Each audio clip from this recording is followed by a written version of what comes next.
everyone. We will get started in just a second as we let everyone into the webinar.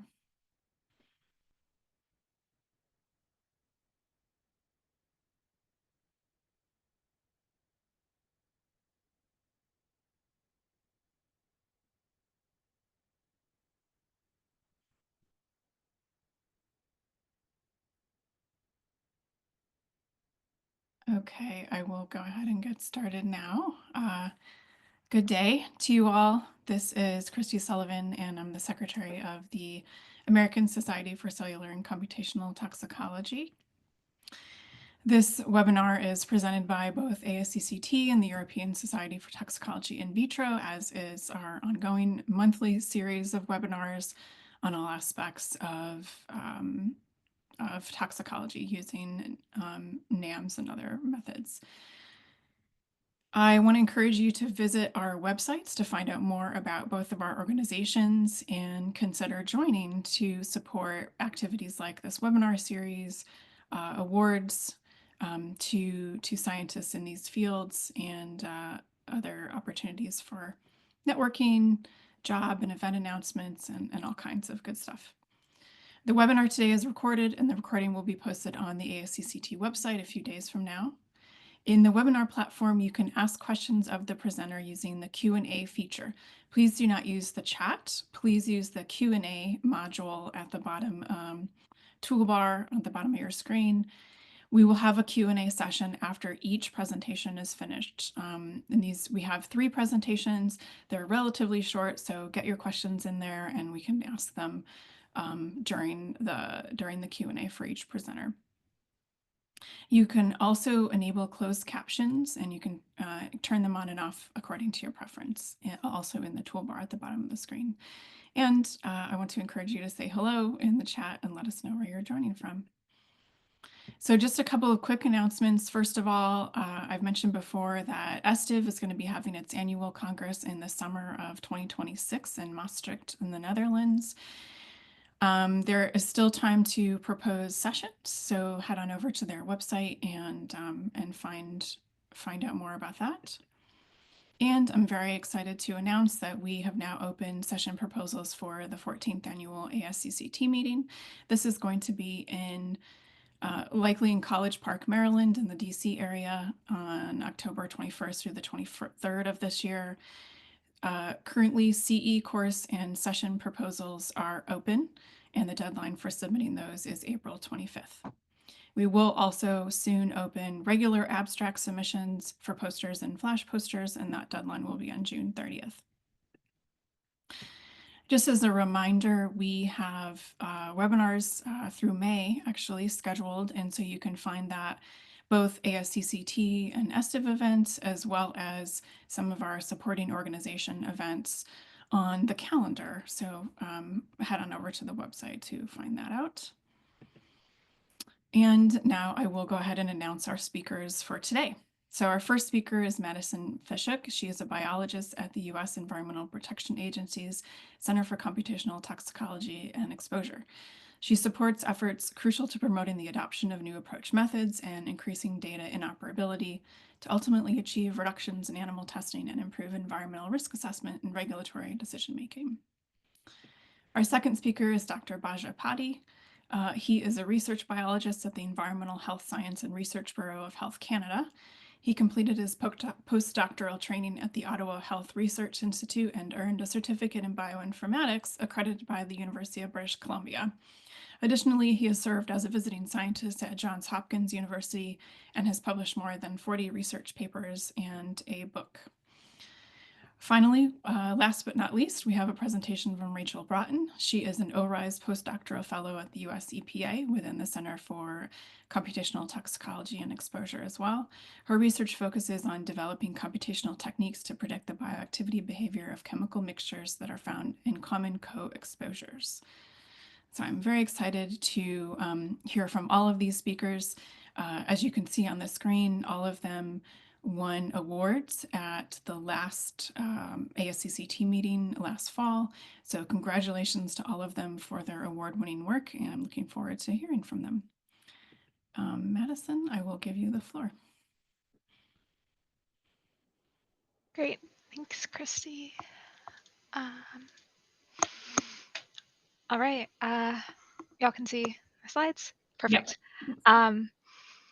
Well, thank you again for the opportunity to present. So my name is Madison Feshuk, and today I'm going to present on this effort for generating GD2-aligned assay documentation to support ToxCast data interpretation and use.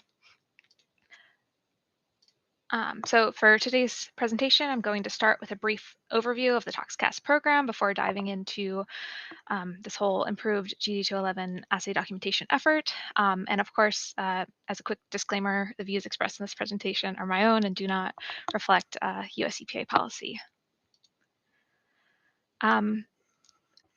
So I wanted to just begin by just acknowledging our ToxCast team. So we're an interdisciplinary group of software developers, toxicologists, biologists, and statisticians across the Center for Computational Toxicology and Exposure here at the EPA. And we work to support many different research groups at EPA, but also collaborate with folks around the world to get data processed and curated so that can be released on an annual basis. And we also engage with various stakeholders and user groups, assisting on various research questions. So what is ToxCast and why is it important? So as some background, there are a number of limitations to our traditional toxicology methods for risk assessment. As this figure shows, for even chemicals in our current inventory list, they have limited tested coverage across the different study types. There's not enough time or money to possibly generate all of the traditional animal-based hazard data for these chemicals and their combinations. Therefore, EPA really needs these rapid, efficient methods to be able to prioritize, evaluate, and regulate the thousands of chemicals that are out there in commerce so that we can protect the public. So given this challenge and also the imperative to move away from our traditional animal models, the computational toxicology blueprint outlines a tiered testing strategy for hazard characterization using different new approach methods or NAMs. So these NAMs may use computational models based on chemical structure and properties or in vitro assays. And the gist of the blueprint is essentially to first broadly prioritize which chemicals may then warrant more targeted confirmatory screening, such as within a ToxCast assay as highlighted here. If we want to consider the biology behind this blueprint in the context of an adverse outcome pathway, our broad profiling NAMs like transcriptomics or phenotypic profiling can begin to help us understand the cellular changes that may have implication upstream or downstream. Our ToxCast assays, which are a lot more heterogeneous and more targeted, can solidify our understanding of the biology by looking at a range of specific event types within the adverse outcome pathway framework. So when I say ToxCast, I'm referring to the Toxicity Forecaster program, which encompasses a pipelining software, our database known as InVitroDB, and all of the efforts that go into processing and curating the data to make them informative. So I don't want to dive too deeply into our process for adding new data into the ToxCast database. I definitely will encourage you to check out our CRAN vignettes for more comprehensive documentation.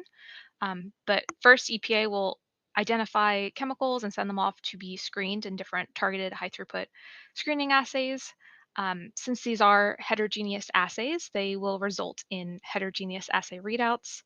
The ToxCast team will receive these data, transform them into a standard computable format, and then load the data into the ToxCast database, where we'll go through various levels of processing depending on the data and the screening paradigm. TSPL is our main package that's utilized by the ToxCast pipeline, but it has dependencies for TSPL Fit2, the curve fitting utility, as well as CTXR, which is our API client. So after all of the different QC and curation, the ToxCast team aims to release data annually, at which point then the public can gain access and go in and explore everything we have to offer. So in terms of exploring data, the main avenues for users include the ToxCast chemicals dashboard, the computational toxicology and exposure, or CTX bioactivity API, as well as our downloadable data page. So that brings us to our ToxCast GD211 documentation efforts. So as sort of mentioned, ToxCast is a great resource for targeted bioactivity screening data. So going back about 10 years at this point, InVitroB 4.2, which is our latest release, includes aggregated data from 26 different assay sources, including the Tox21 Federal Consortium Program, um, 655 different assay platforms, resulting in close to 1,600 normalized assay readouts known as endpoints. So this data covers a diverse biological space with over 500 mapped gene targets and different assay designs, evaluating things like cellular signaling pathways, protein to protein interactions, and more complex mechanisms. Um, so given the diversity of the assays that are included within the ToxCast programs, annotations are really needed to help describe these assays so people can interpret the results. So our annotations are based on the bioassay ontology framework and structured in such a way so that we describe different aspects of the assay. So specifically, each annotation is going to be assigned as a feature to an assay element level. And so just generally, our assay element levels are assay source, so who conducted the assay, what platform was used, assay component, so what's the raw readout that was measured, and then assay component endpoint, so how the measurement is interpreted, also known as normalized component data. So as an example of some of the annotations, two of the most useful fields subjectively are tissue and intended target family. So most annotations are going to employ some form of a controlled vocabulary. So on the left here, we have tissue, and then a lot of the annotations are going to be hierarchical.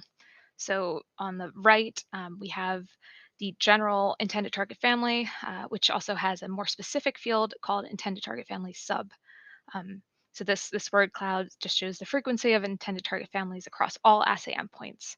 And I just wanted to highlight this field since the intended target family and intended target family sub can be a very useful annotation, specifically when you're looking at assays that don't have um, gene mappings. Um, so annotations are great because they let us flexibly aggregate and differentiate process data quickly, but there are definitely situations where you want to have more comprehensive documentation available. So the screenshot on the right here shows a image of the CompTox chemicals dashboard bioactivity grid and some of the annotation columns that we have available. If you adjust the columns that are available in this view, you'll see a description field, and this will provide you access to some of the legacy GD211 description files.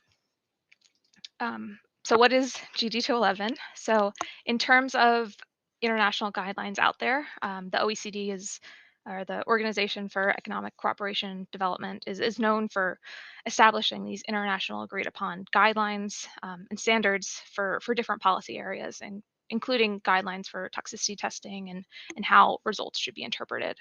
Um, so this guidance document 211 essentially outlines a standard for comprehensive assay documentation describing these non-guideline in vitro test methods and their interpretation.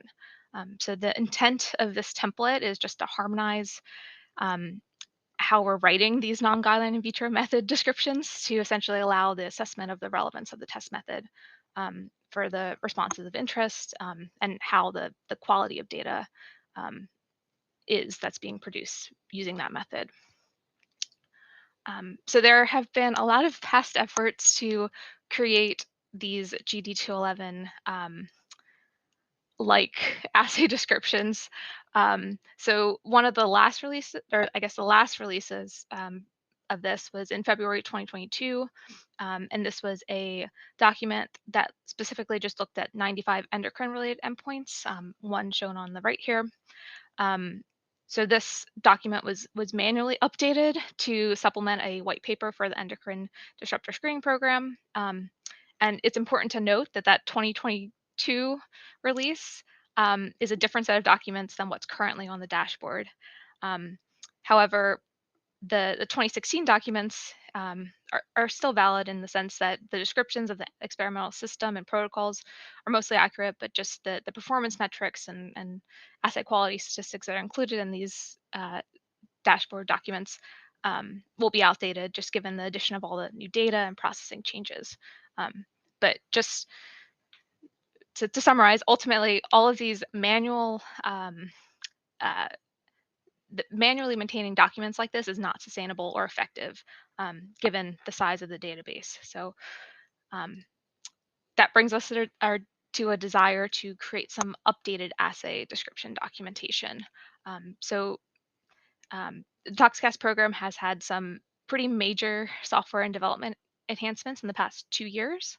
And as mentioned, we want to automate our report generation where possible. So that kind of led us to do a complete overhaul to our existing documentation process.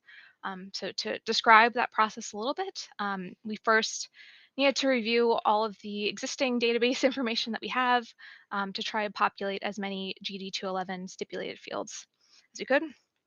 So this involved considering the annotations, the auxiliary annotations like gene mappings and citations, and then also looking at all of the past GD211 work that the ToxCast team has done over the years. Um, in addition, we um, looked to see if there were many assay quality and performance metrics that could be programmatically derived using the data that we have in the database. So after this first review step, missing fields were identified and selected for curation. And by curation here, this involves going out, reviewing publication, reviewing standard operating procedures, um, reviewing the vendor statements of works. Oh gosh, I'm sorry. um, uh, where was I? Yeah, just reviewing any information that we could find describing the assay design, depending, of course, on the assay and what we could, what was available.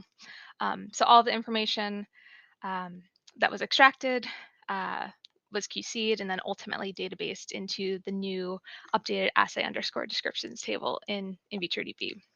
And finally, the final step is to write a script to essentially automate the generation of all of these reports, essentially synthesizing everything that we could into one human readable document. And at the end of the day, we can take all of these individual reports that are created per endpoint, compile them all to create one huge book, essentially, describing all the assays. So to give a little bit more context to GD211, there are a number of major sections that are listed out here. And then within each section, there are a number of subsections, which I'm going to highlight on the next slide, specifically just talking a little bit about the information that we're curating for each. So it's, I guess, important to highlight that our annotations are often going to be very short, um, either in a standardized format or just using like controlled term lists. The GD211 fields that we're curating are going to have no character limit, so that and no real structure in a way that we can really capture a high level of detail, which can definitely be useful in different contexts. So starting with the test method description section. So first we have our assay objectives. So here we describe the purpose or rationale for the intended use of the method. So, is the method designed to replace an existing in vivo study that's being conducted? Or is it something that can be used in addition to an existing method? So we summarize, how the responses that were measured from the assay can be put in context of some biology that's observed in vivo. Um, Next, we have scientific principles. So here we expand on the biological or physiological basis and relevant of the method in vivo. Next, we have the experimental system. So here we're just describing the tissues, cells, or cell-free extracts that are utilized in the assay. Where were these cultures acquired from? How were they developed, etc. Next, we have xenobiotic biotransformation. So here we comment on the extent to which the test system can be considered metabolically competent. So the majority of the ToxCast assays are not metabolically competent, but meaning the test substances are not going to be actively broken down by the cells in culture during the testing duration. But there are a few ToxCast endpoints that are screened in cell lines that do exhibit some level of competence, so that's um, important to note. Um, Next, for basic procedures, so as the name suggests, here we just describe in a lot of detail the protocol of assay, going from the culture conditions to the chemical treatment to the actual measurement of the responses. Of Yep. And then finally, biological responses. So what is the response measured, and how does it correlate to any biological effect, process, or activity? So this field is similar in concept to our scientific principles, but it's a slightly different framing because it's essentially looking at the response as opposed to the overall assay. So next, moving to the data interpretation section.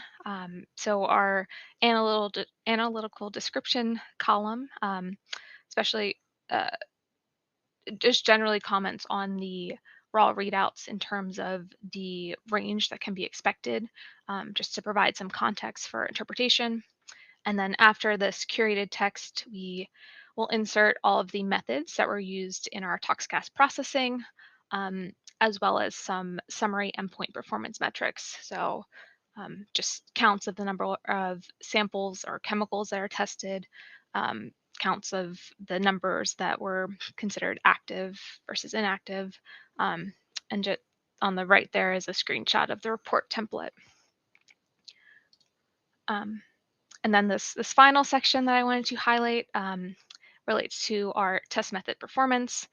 So we have a robustness subsection, which essentially outputs some metrics describing the reliability of the experimental results.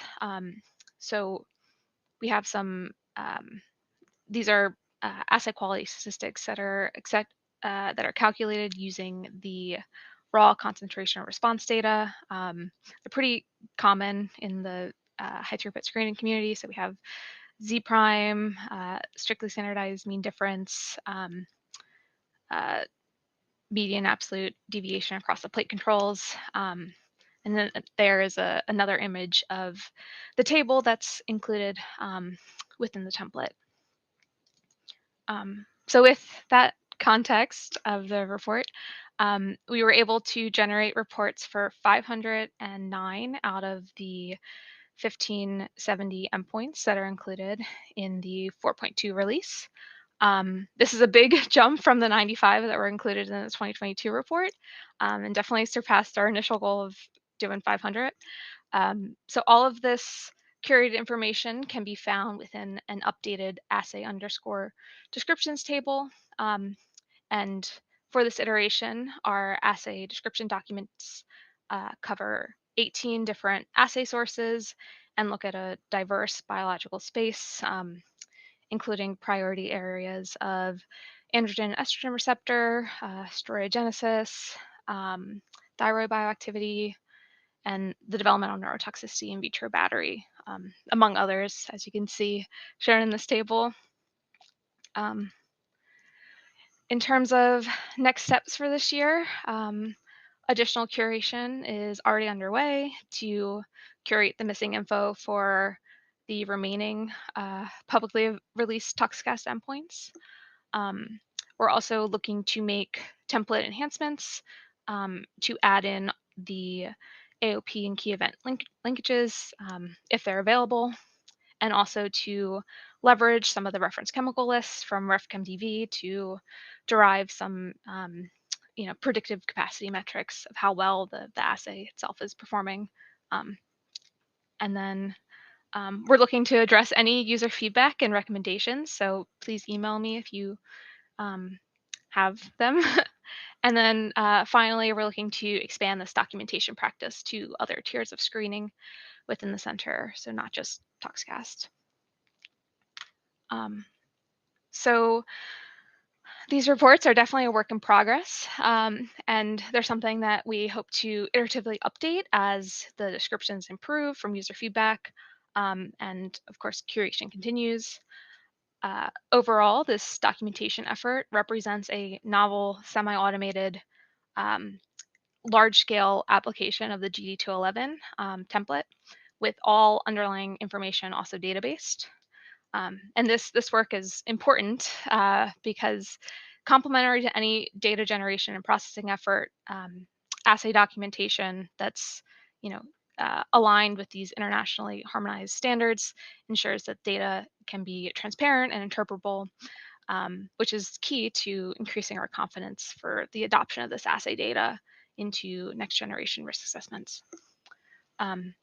So with that, thank you all for listening. My email is included here if you'd like to follow up.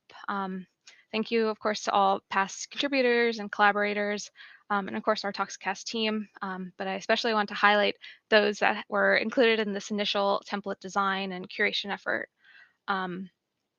So yes, with that, looking forward to any questions that y'all have at the end. Thank you.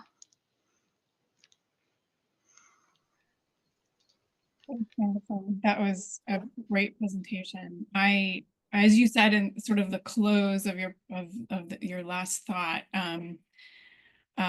this kind of effort is super essential for transitioning from this sort of is something validated or not paradigm to is it valid for a particular use or within, combined within an IATA for a specific regulatory application. So I just want to thank UPA for like forging the path toward figuring out how to characterize all of these assays, because as you've gone through, it's a lot of information to try to figure out how to kind of get it all down in a way that doesn't take too much time and effort, right? We have a couple of questions for you, but I'm going to ask the question first. You were talking a little bit about, GD211 has like all these open fields. Do you think, or would you recommend revising the guidance to, at least for some endpoints, to have a more structured set of choices, or are there fields that you can think of where that would be more helpful? Or do you think it works best as like a totally open? So, I mean, I guess one limitation with these documents is that they are documents that a human is reading. I think that this effort, having everything data-based, if we're thinking more computational approaches moving forward, it's good to have the data already structured in a way that can be machine readable. So, I mean, there's some, I guess, limitations to imposing uh, like pick lists essentially to have like terms drop down like that. But um, yeah, I don't know what additional changes. I think you could always. I like that the G1211 is so open ended because it can be used for any assay that we have, which is nice. But Well, let me dig into some of the questions. So one of them is, I think, backing up to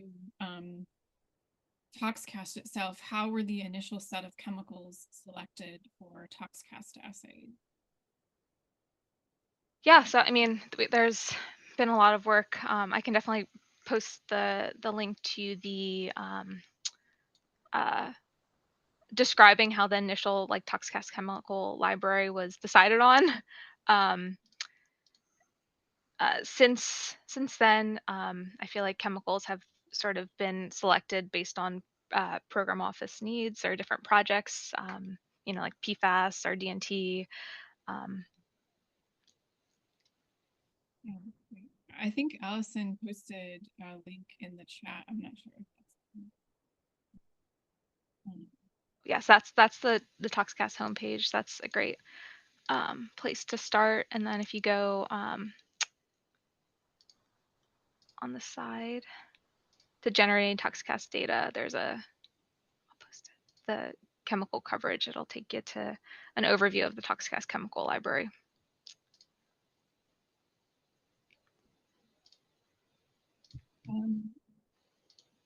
Looking at guidance document 211, we sort of answered this in our discussion, but they're asking if it applies to any non-guideline assays or only those for specific.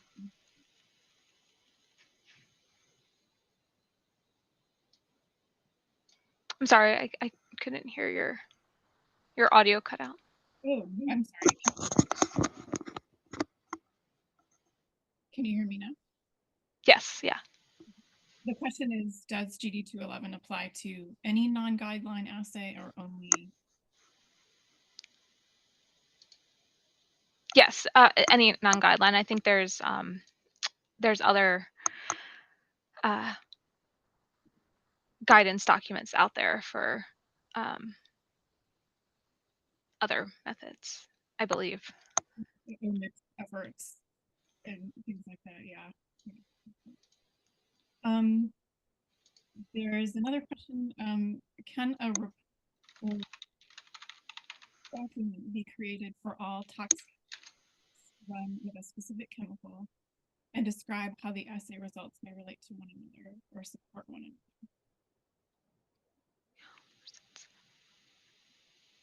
another? So you're saying per chemical, you would like a report? Sorry, maybe I need to see the question. Yeah, open up the. Okay, can. Oh, okay. Yeah, so I guess these the documents are created per endpoint, so we're not necessarily looking at a per chemical level. That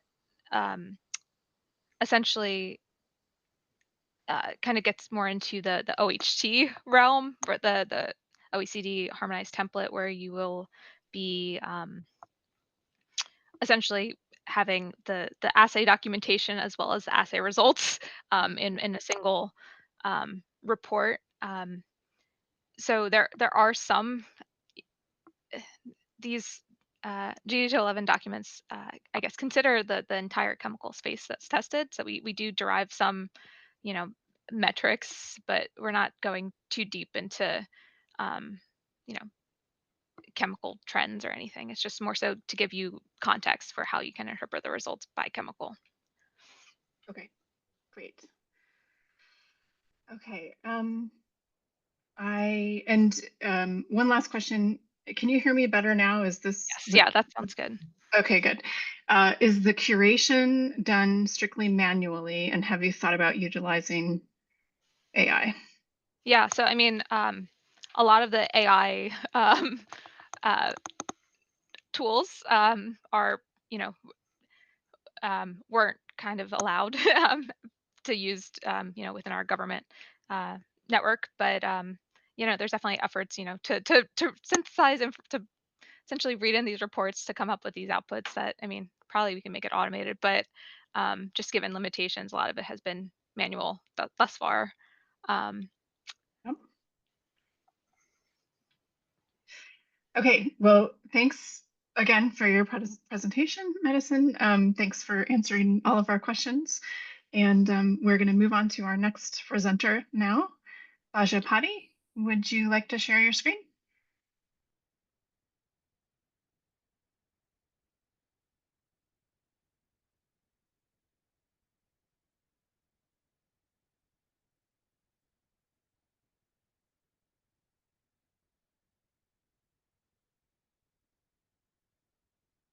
Where this here and presentation like this. Looks good. Please Yes. go ahead. Okay. Good morning, good afternoon, anywhere you are. So, can you hear me clearly?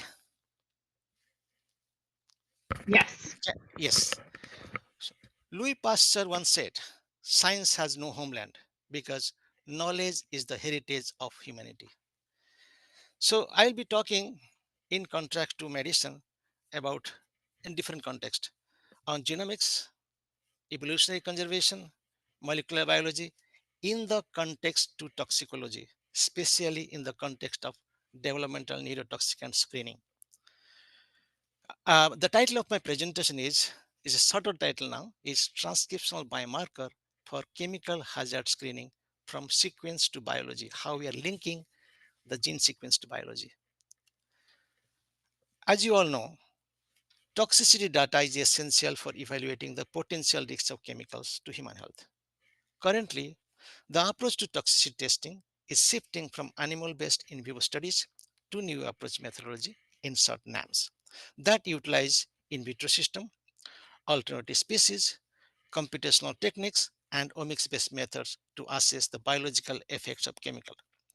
This transition aims to reduce, replace, and refine the use of laboratory animals in toxicological studies. Many regulatory agencies worldwide are promoting the adoption of NAMs, including omics-based approaches that use gene expression biomarker to evaluate the biological effects of chemical exposure. Our laboratory is focused on implementing NAM-based that incorporates in vitro model system and mRNA biomarker as indicator for expediting the screening of chemicals for their toxicity potential. Gene expression primarily measured by messenger RNA level, in short mRNA level, can indicate different cellular states and provide valuable insights into the biological functions and molecular pathways affected by the toxicants. Measuring mRNA level can offer practical and standardizable molecular readouts to assess potential perturbations resulting from chemical exposure. Studies show that changes in gene transcript level can occur before actual adverse effect manifest, with substantial evidence linking gene expression alteration to adverse outcomes. What is a biomarker? Why measure mRNA biomarker? Biomarkers are quantifiable indicators of both normal and disrupted biological activity.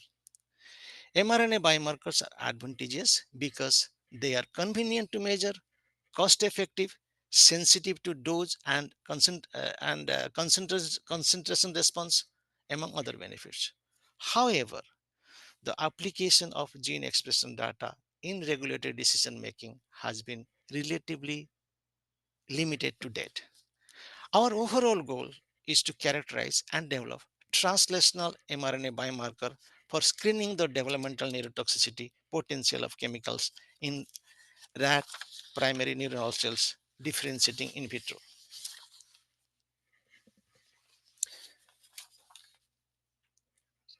Okay. What happens after chemical exposure at molecular level? Chemical exposure can impact different layers of gene regulatory activity. As you see over here, after chemical exposure, the epigenetic, genetic, and transcriptional, post-transcriptional changes can occur. But what we are measuring? We are measuring actually the messenger RNA changes, the decrease or increase. The decrease called downregulation, increase called upregulation. Technically speaking, the alteration in biomarker genes mRNA level is very amenable to measurement. That's the key point. So how do you measure alteration in gene transcript level? So there are two different fundamental approaches. One is the high throughput top-down approach, where you use RNA-seq or microarray. Microarray is almost obsolete nowadays. On the other hand, the bottom-up approach is low throughput and measured by RT-qPCR and other smaller targeted approaches. I want to point out that high throughput approaches are applied more for exploratory purposes and are hypothesis free, while the bottom up approach is hypothesis driven and targeted. While in top down approaches, data analysis is expert driven and interpretation may be dependent on the algorithm and the researcher's expertise. The data analysis is simpler in bottom up approaches. We have applied RT-qPCR based bottom up approach for its flexibility in experimental design And also this method is widely accessible to life science researchers around the world. It generates lesser amount of data compared to high throughput approaches. However, these two approaches are fundamentally different, but they complement each other. So mRNA biomarker development and characterization for chemical toxicity testing, what we hypothesize that a small set of mRNA biomarker genes could be valuable for screening the potential chemical toxicity in cell-based assay using bottom-up approach. However, developing reliable and reproducible mRNA biomarker can present significant challenges. To address this, our laboratory developed a scientific framework for the development and characterization of mRNA biomarkers. This presentation aims to provide methodological approaches and strategies for developing and characterizing mRNA biomarker using evidence from published studies and scientific literature to screen chemicals for developmental neurotoxicity potential. However, there are several challenges. I will just point out two key challenges that is relevant to this presentation. Number one is incomplete annotation of splice variant. Number two, comparability of mRNA biomarker data between rodent and humans. This slide actually, this slides,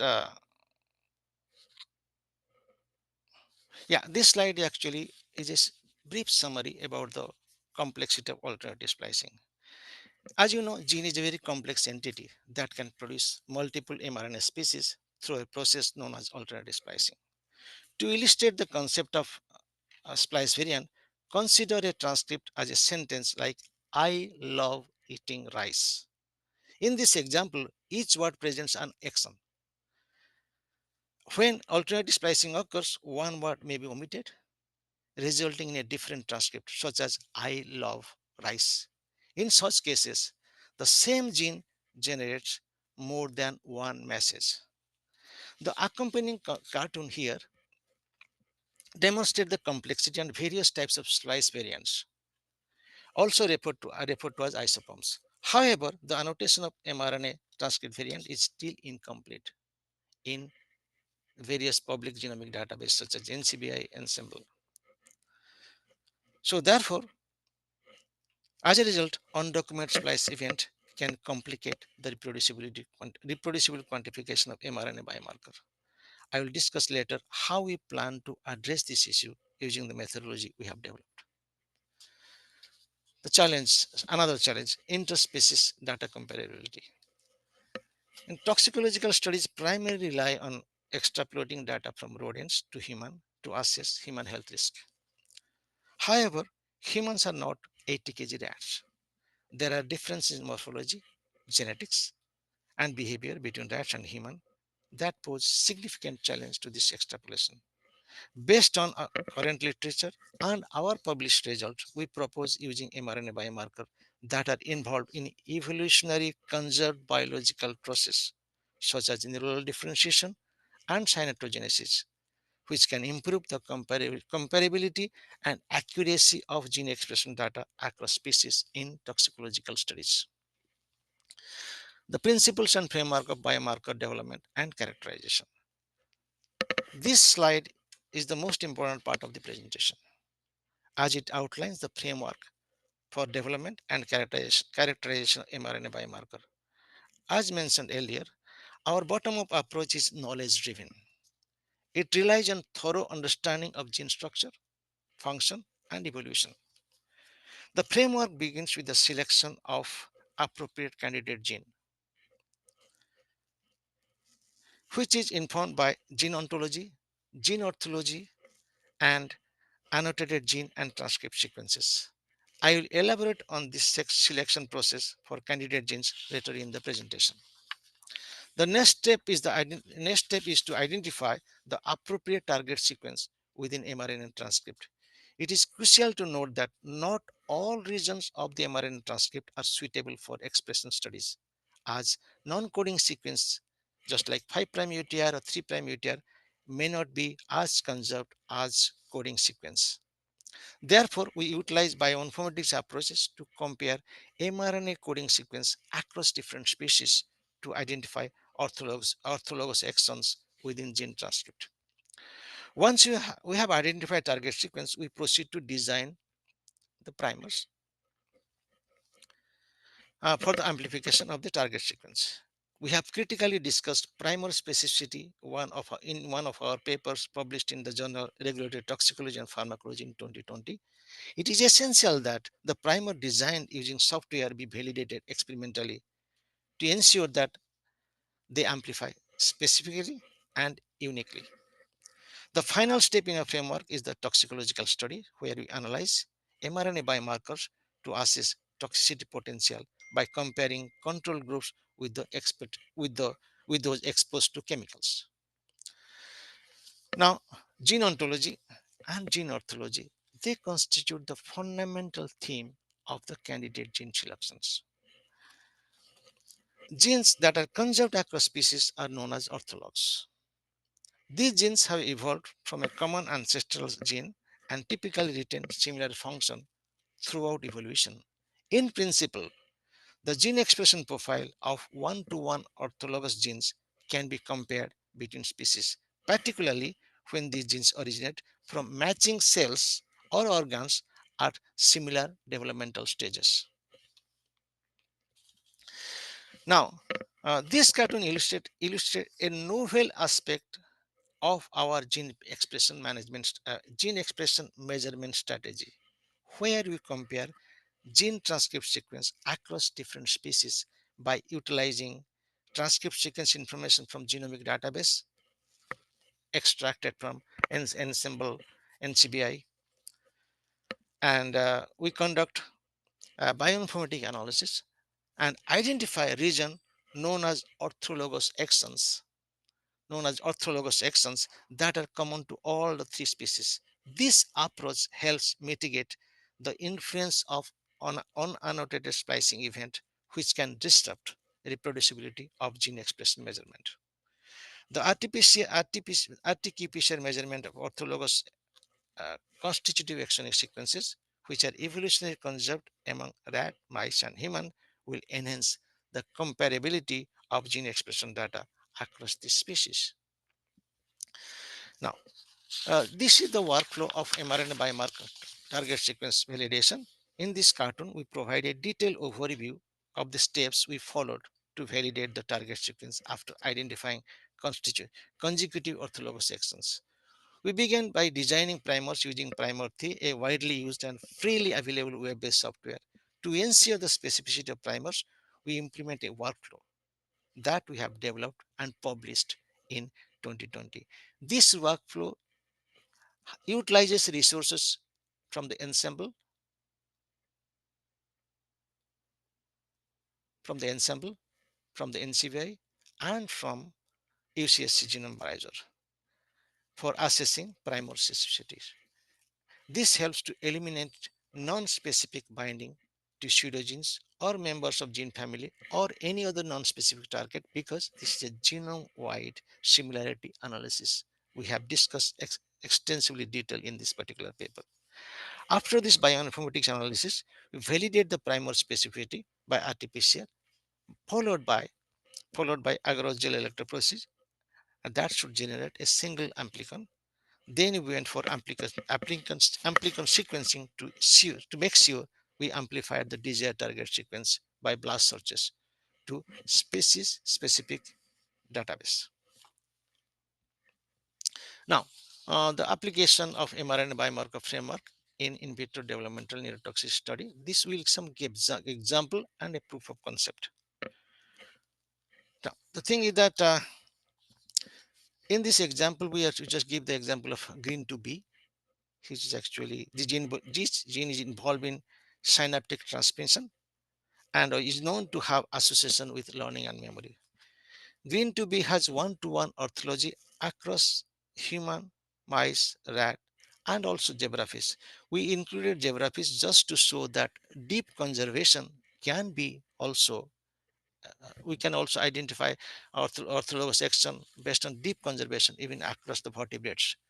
So this is possible with this method. So I want to tell you that we can also expand this analysis beyond mammals. Bioinformatics analysis of gene transcript sequences across species help to identify evolutionary conserved and evolutionary conserved consecutive exons and constitutive exons as target sequence which are suitable for PCR primer design. So this PCR RT-PCR analysis of exon 12 and 13 from the previous example where we see that we just selected particularly exon 12 region for developing the primer. Of course, we have tested many more primer set, but possibly that particular region is more suitable, showing conservation, showing similar expression and a single amplicon. This is the example of the fact that there is no splicing event inside because there are many microactions are present in during development and during nervous system development, which make actually through this procedure actually we are avoiding the any internal splicing event, and so that our amplicon is actually single amplicon. We are measuring it, we are showing its expression, and also by sequencing we show that yes, it is a single amplicon. Now in vitro now for after that, how did we did the in vitro DNT assay design for screening toxicity potential of chemicals? As you know, thousands of genes and steps are involved in brain development. So assessing every step is tricky. We strategically select critical stages of neuronal cell development, the neuronal differentiation and synaptogenesis. As you can see in the picture on the slide are critical stages during nervous system development. We are using primary cerebral granule cells as an in vitro experimental model, which are easy to grow and can mimic neurodevelopmental processes observed in vivo over a period of few days of cell culture. This model is well studied and can recapitulate morphological changes associated with neuronal differentiation and maturation observed in developing brain in vivo. The brain growth spot phase, which correspond to in vivo postnatal days 7 to 21 in rat, is particularly sensitive to, to interference resulting from exposure to xenobiotics. We assess the impact of chemical exposure by measuring the alteration in mRNA biomarker involved in neuronal cell differentiation and synaptogenesis. This slide summarizes the effect of chlorpyrifos and its metabolites. Chlorpyrifos auxin administered at varying concentration. We didn't observe any differential gene expression at the lowest concentration. However, we did observe differential expression at medium and high concentration, which is 12.5 and 25 micromolar. Chlorpyrifos had a greater impact on gene expression compared to chlorpyrifos auxin. Monotonic dose response relationship were observed. This is proof of concept study that supports our hypothesis.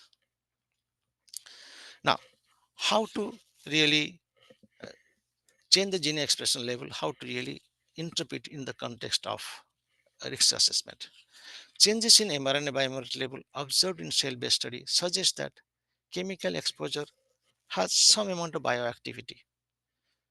And using the adverse outcome pathway approach, which acts as the framework for integrating chemical toxicity data, will greatly help in the integration and interpretation of biomarker data. So this is the linking the biomarker to the actual effect that will be useful for regulated decision making. That's a big task which actually we are working on. The mRNA biomarker can capture the key event within the AOP framework, allowing for the interpretation of data from new approach methodologies. What are the implications outcomes? This framework for the analysis of mRNA biomarker can contribute to the production of data that is both more reproducible and easier to interpret. Our laboratory will use this approach for screening of chemicals to evaluate their bioactivity in the context of developmental neurotoxicity. The evaluators can utilize the data for benchmark modeling to identify point of departure and for in vitro to in vivo extrapolation in human health risk assessment. This approach can serve as a prototype for developing and characterizing gene expression biomarker for other organ or tissue such as the liver and kidney, and for ecotoxicology, and also even applicable to preclinical studies. Reliable and well characterized biomarkers can help lower experimental cost and enhance the interpretation of NAM data. The OECD also support the development of biomarker to contribute to AOP. This presentation built upon years of research effort, as you can see, several publications, and I have also added some selected reference for your review.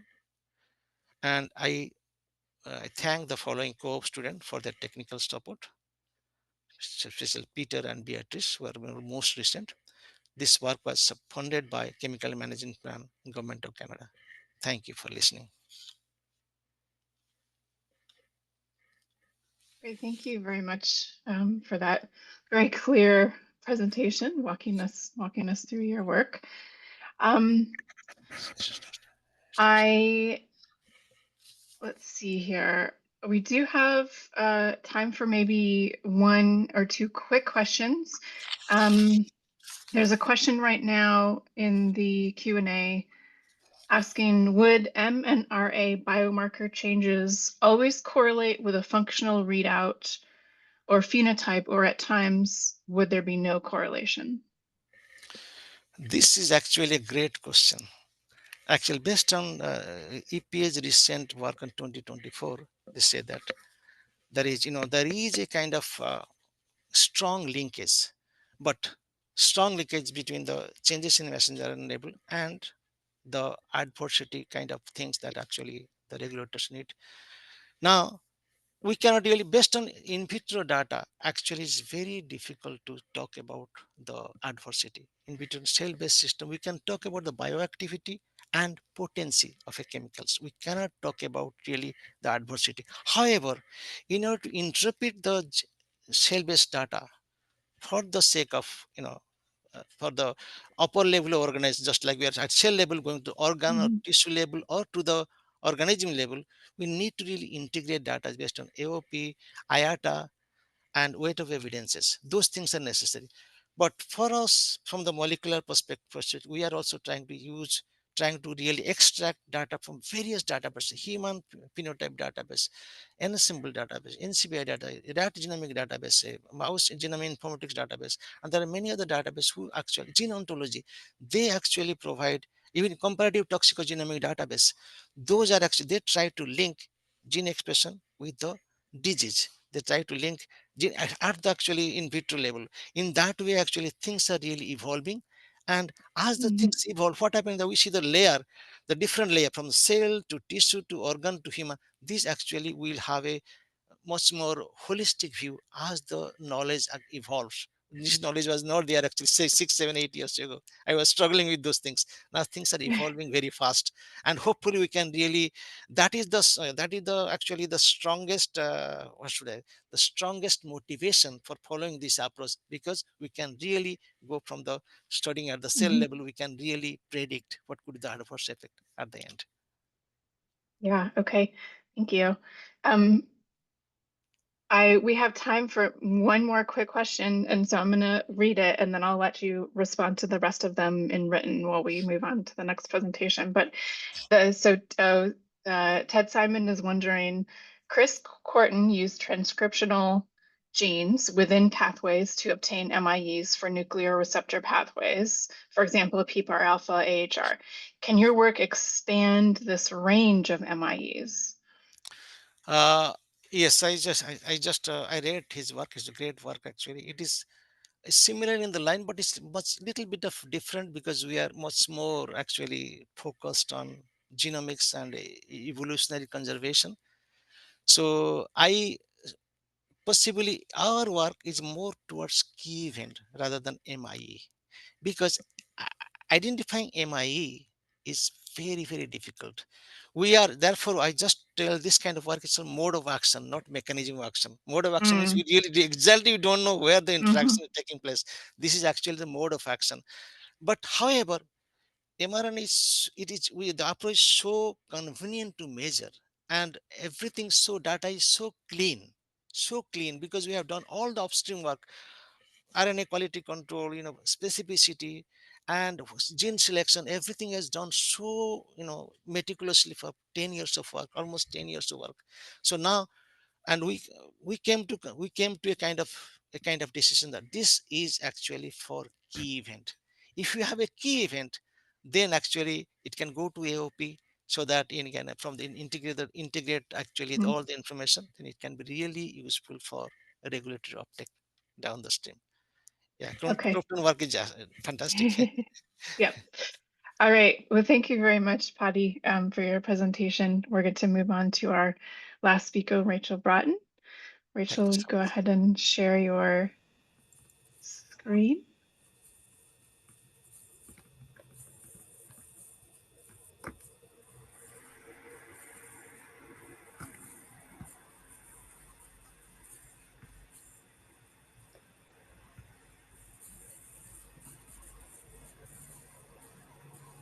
Okay, does that look okay? Yes, looks good. Great. Okay, so thanks so much. My name is Rachel Broughton. I'm a ORISE postdoctoral fellow at the EPA. I'm going to be talking today about the development of mathematical new approach methods to assess chemical mixtures, which is a project I've been working on with my mentors, Kristen Isaacs and Katie Paul Friedman. And just a disclaimer that the views expressed in this presentation are my own and do not represent the views of the US EPA, Environmental Protection Agency.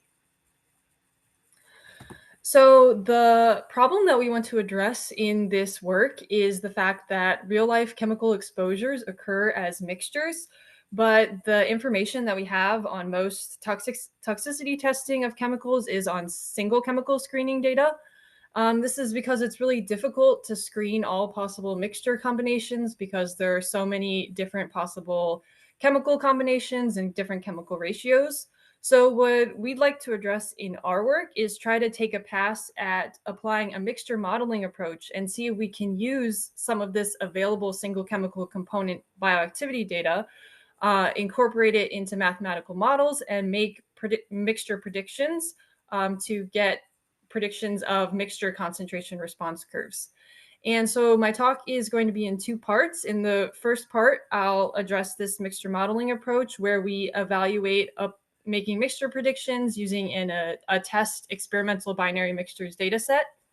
And in the second part, we then apply these mixture predictions to a margin of exposure case study to kind of try and bridge the gap between toxicity and exposure focused around chemical mixtures by looking at some human biomonitoring exposure data and comparing those to the mixture predictions.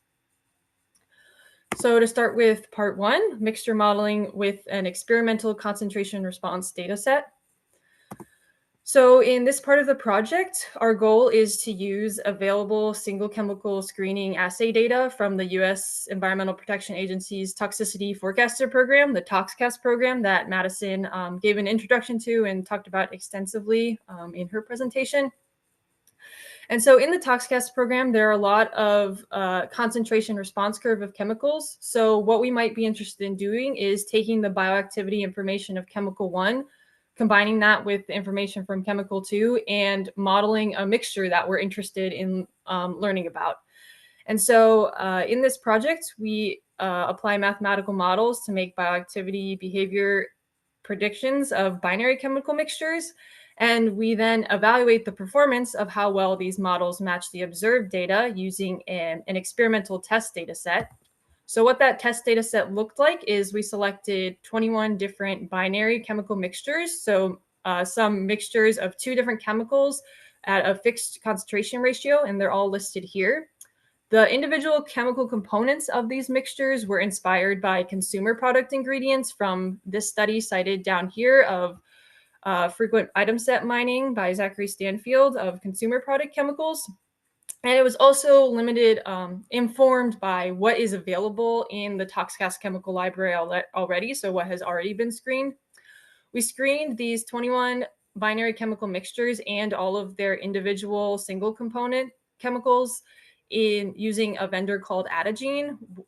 So they were screened in concentration response using a transcription factors and nuclear receptor targets profiling platform, their factorial platform through Adagene.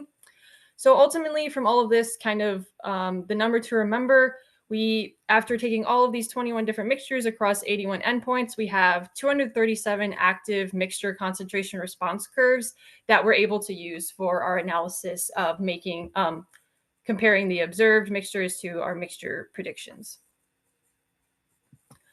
So here's a look at what the data for one concentration response curve might look like at a given endpoint. So we have the observed mixture in black, which the data points are the black dots, and then the curve in black is fit using the ToxCast pipeline.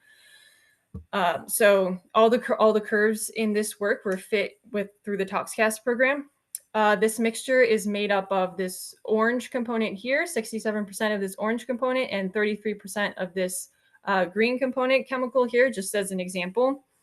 And this data, this mixtures and single component data set is currently available in ToxCast in vitro DB, their database version 4.2. And sometimes in this work, we're interested in looking at the full curves, but also sometimes we just want to focus on a point of departure. So the key point of departure that we've decided to use is called the activity concentration at the cutoff. And the cutoff depicted by this dashed line here for this particular set of data is a response value defined within the ToxCast program per endpoint. So every endpoint, the cutoff value is consistent. And it's just a response level where the data starts to significantly deviate above the baseline. So now that we have our data, we can input it into the mathematical mixture models. We selected concentration addition, specifically a version of concentration addition called extrapolated concentration addition, and we selected independent action. The models are listed here for the equations, and kind of the important things to know are that these models only allow for additive behavior of the chemical mixture components, and also they're widely used and implemented in the mixtures literature. So that's kind of why we selected to try these two models. We can then put in our single component information and get a prediction using the concentration addition equation in orange and the independent action equation in blue for this example data. And just kind of to note, the only inputs you need to be able to implement these models are you need the concentration response curves for your single components. In this study, we have those single component concentration response curves from our test data set, but also, as I'll also show a little bit later on, we also test what happens if we do the same study with the legacy ToxCast database. So this is with data collected at different times than the mixture test data was collected. And the other thing you need to know is the concentration fractions of the stock mixture that you're interested in. We also want to capture the uncertainty for when we do our mixture modeling, because there are multiple sources of uncertainty. You have the uncertainty from your experimental mixture concentration response data that we're comparing against here. And we also have uncertainty from all the individual components that are within your mixture. So we apply two different approaches. The first is a bootstrap per sampling approach to get confidence intervals around our models and around our observed data. And we also apply a Bayesian statistical framework to get credible intervals and prediction intervals around to compare to our data as well. So kind of putting it all together in summary. So here's an example result for one of the mixtures, a 50-50 mixture of these two chemicals at one Adagene endpoint, the pregnane X receptor. So here we have the data where the black is the observed mixture from the test data set. And then the two components in green and orange are the legacy ToxCast data. So this is data that already existed in the ToxCast chemical library that was taken at a different time than the mixture screening. So we can plug that data into our models. We have the concentration addition and independent action model compared to the observed mixture. We also add in a third model, which is sometimes used when people might want to look at mixtures. And that model is treating the mixture as 100% of the most potent single component, where the most potent single component is selected as the individual chemical in the mixture with the lowest ACC value. And we use this to kind of give a conservative model into our mix when we're looking at these three models. We can then apply the bootstrap intervals for the three models and see how they overlap with the observed bootstrapped intervals. And we can also apply an Bayesian interval. Here, I've just shown an example of the independent action credible, 95% credible and 95% prediction intervals, which incorporates not only the parametric uncertainty around the model, but also the model uncertainty in light blue. So this is the workflow that we apply to all 237 of those active binary chemical mixtures. And then once we've applied them, we want to see, well, how well are these three models performing? So we look at a variety of different performance metrics. For this presentation, I'm just going to focus on one for time's sake.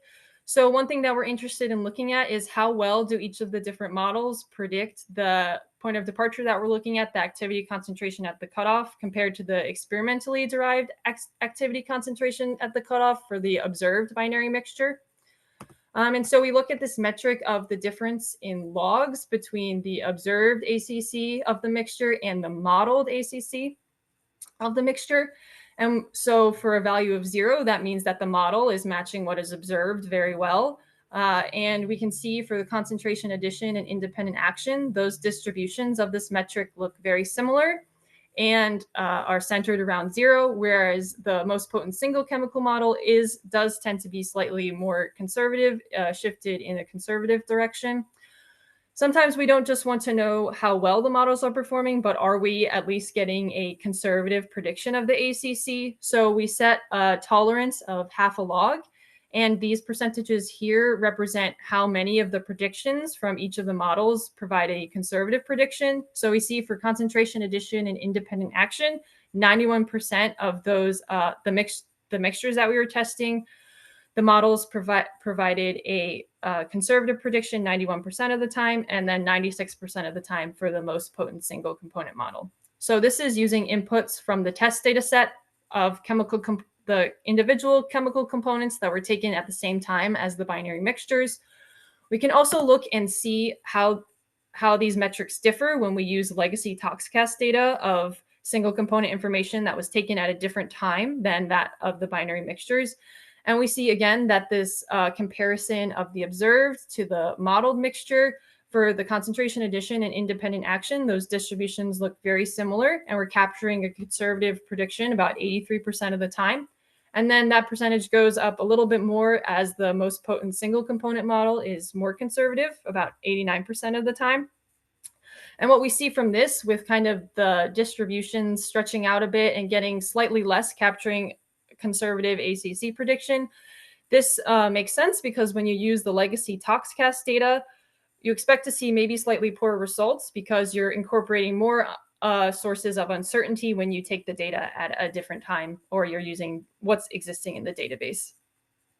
So in summary, for part 1, we were able to implement concentration addition, independent action, and a conservative 100% single component model that were evaluated to get predictions of binary mixtures. For this chemical set of consumer product chemical mixtures that we were testing, the CA and I models well captured the behavior, especially when we just looked at the ACC point of departure. And in this case, we didn't see any non-additive behaviors really in our data set. So that could be why these models captured the behaviors well. And we saw that the most potent single chemical model was usually more conservative as expected, but maybe not as accurate if that's what you're going for.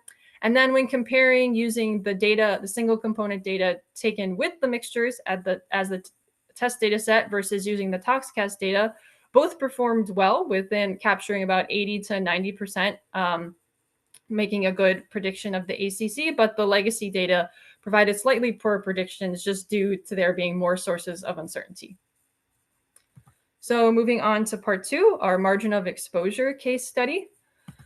So exposure data that we looked at was from the 2009 to 2010 CDC National Health and Nutrition Examination Survey. We looked at laboratory blood serum samples from human subjects and focused on these 4 polyfluoroalkyl PFAS PFAS chemicals found in the subject's blood, and also these 4 PFAS chemicals are available in ToxCast. So they were found in the subject's blood above the lower limit of detection, and we have the concentration response information for these 4 chemicals in ToxCast. So we took a look at these chemical margin of exposures individually and also as every combination of their mixtures. To calculate the margin of exposure, we use, again, the activity concentration at the cutoff. We simulated this value for the mixtures using the information from ToxCast. We then put that into the concentration addition mixture model. And the reason we selected concentration addition is because some more recent studies have been showing that some PFAS chemicals may behave according to this concentration addition model. So that's why we focused on that one. While the exposure concentrations come from the reported concentrations in the subject's blood serum. So we compare these 2 things to get a margin of exposure. And we can get distributions of the margin of exposure using the survey package in R on the whole US population, and then also for different demographic groups that are defined within the NHANES survey. So we can look at the whole distribution, and we can also focus on the median. And just a note in the slides that follow, kind of maybe counterintuitive to what we usually think, but a lower margin of exposure indicates a greater bioactivity-based estimate of risk in this framework. So looking at the different chemical groups that we looked at for the whole US population, we have the individual PFAS chemicals and then every combination of their possible mixtures ranked from highest margin of exposure to lowest median margin of exposure. And this is for one adagene endpoint, which this endpoint is known to be active with PFOA. And so kind of just looking at PFOA as an example, when you look at PFOA alone, you get a margin of exposure of about 1,800. If you then look at it in combination with PFOS or all 4 chemicals together, you about half that margin of exposure. So kind of if you're looking at a whole for the whole population, looking at the medians, if you're only considering your single chemicals when doing a margin of exposure, you're not really capturing you may capture more information if you're looking at chemicals in co-exposures or mixtures. We can also look at the different trends from the different demographic groups that are reported by NHANES. So just to explain this plot, again, we're looking at one adagene endpoints, the PPAR alpha endpoints. And what we see is that the size of the bubbles represents the value of the median margin of exposure for that demographic group. And then we compare the different demographic groups to the population median using the color bar. So the thing to kind of look for is that red circles may indicate where the population median margin of exposure may not be protective for that particular demographic group, as we're looking at the group median divided by the population median. So kind of looking at any trends that we see, first we can look at demographic trends. We observe that red color in male, non-Hispanic, white, and high-income demographic groups. We can also look at chemical grouping trends. In this particular example study, we didn't really see any trends based on chemical grouping. So more information may be needed about exposure sources to really uncover that. But we do see kind of beyond just looking at the single chemicals, once you start to look at mixtures, the value of the margin of exposure, the size of these bubbles remains relatively similar, and the trends are consistent throughout the different combinations of the different PFAS chemicals. And kind of related to that, what we found was that the trends appeared to be related to the exposure levels, not the ACC values that we're using to calculate the margin of exposures of the chemical components. So here we have listed for each of the different chemical combinations or single chemicals, the median ACC value, and they range from about 10 to 50, so all within an order of magnitude. If we then plot a similar plot for just looking at the exposure only, we see that the exposure concentrations for the different chemical groups greatly vary across multiple orders of magnitude. And we also see the same trends across the different demographic groups. So what this tells us is that from our concentration addition estimated ACC values, we're getting enough information that we need within a certain tolerance, and that the exposure is really what's dominating these trends that we're seeing in the margin of exposure. So in summary, in part 2, we were able to examine the median margin of exposures for 4 different PFAS chemicals across the US population, and also looking at different demographic subsets reported in NHANES. We found that the differences in the margin of exposure across demographic groups appear to be driven by differences in exposure levels. And to see if differences in trends across chemical groupings, we really need more information about exposure patterns. So in conclusion, in the first part, we demonstrated the ability to determine the mixture bioactivity from additive mathematical mixture models for an experimental set of binary chemical mixtures, the test data set. And we were able to make conservative ACC predictions most of the time for each of the models. And this kind of represents our goal of progress towards predictive analysis of chemical mixtures using a more blanket approach that we could apply to different chemicals as well. So similar methods could be applied to other chemical mixture combinations. This work has focused on consumer product chemicals, but it would be really interesting to test different chemical classes and see kind of how these models perform as well. And then also to try and kind of make the bridge between toxicity and exposure, we did an example case study of where you might want to compare bioactivity information to relevant co-exposures. So thank you so much for listening and for the invitation to speak at this webinar. I really enjoyed listening to the other speakers' presentations, and thank you to my mentors and collaborators. And yes. Thank you, Rachel. Great presentation. Lots of cool data to consider. We have a question so far, one question in the Q&A, but let me encourage you all to put your questions in. We have about 7 minutes till the end of the session today. So the question for you, Rachel, is did you ever use a range of fractions of chemical 1 over chemical 2 to develop isobols, and so be able to determine at what concentration ratios did synergism, additivity, or subadditivity occur? Yeah, great. That's a great question. Thank you.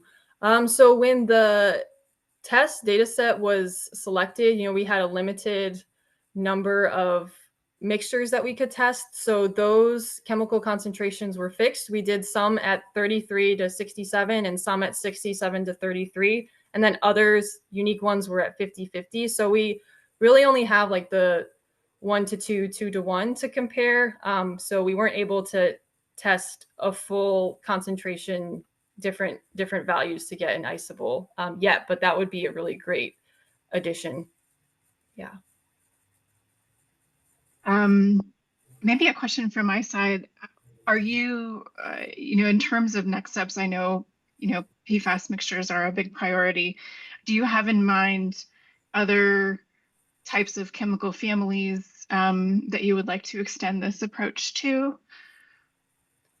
I think so. As far as PFAS, I think we're also interested in looking at PFAS mixtures informed by like drinking water. So other mixtures that are present to kind of narrow down what other PFAS chemical mixtures can we look at and at what concentrations. And then as far as other like chemical classes, I think it just, if the data is available, then we could look at it. But really the limitation is the availability of like observed mixtures to be able to look at other chemical classes. Okay, and maybe exposure data limitations as well, potentially. Yeah. Okay, another question coming in. The example Rachel presented was focused on the chemicals with similar modes of action. Is there a plan to study those chemicals with different modes of action, or has that been done already? I think there's several studies that not that I've participated in, but that look at maybe more like smaller subsets of mixtures that have different modes of action. For this particular study, we were just trying to work with the test data set that we have and try to come up with, if we apply a blanket approach, how well does it work? And yeah, these chemicals had similar modes of action, but we don't have the information available for those with different modes of action. But that would definitely be interesting to look at. Thank you. Great. And just one last question. I think the answer is yes, but just to confirm, did you test real mixtures containing the mix of compounds to consider a matrix effect? Like real mixtures informed by co-exposures? Or I'm not sure. I think they're just asking, did you actually test mixtures of chemicals, or are you just... Yeah, so in the first part, we did test actual mixtures of chemicals. Those chemicals were informed by consumer product ingredients, but the mixtures maybe are not found. They were just like fabricated mixtures. And then in the second part, we didn't actually test those PFAS mixtures, although there is some other work being done to actually test PFAS mixtures. But we didn't actually test those mixtures. We just modeled and predicted them. Okay, great. Thank you for the clarity. All right. Well, I see she's followed up to say, for example, packaging material. I think that's what she's referring to when she's talking about matrices. But it doesn't sound like that was investigated. No, I don't think so. Yeah. Yeah. Good idea in the ever-growing list of potential research projects. All right, well, I want to thank you, Rachel, for the presentation, for answering our questions, and thank both our other speakers as well, Madison and Padhi, for presenting your work today. And thanks all for listening and for asking your questions. It's been a really nice discussion. And as a reminder, you can see the recordings and links to the slides at the ASCCT website. And we hope to see you next month at our next webinar. Thank you all. Have a great day. Thank you very much. Thank you. Thanks. Bye-bye. Bye-bye.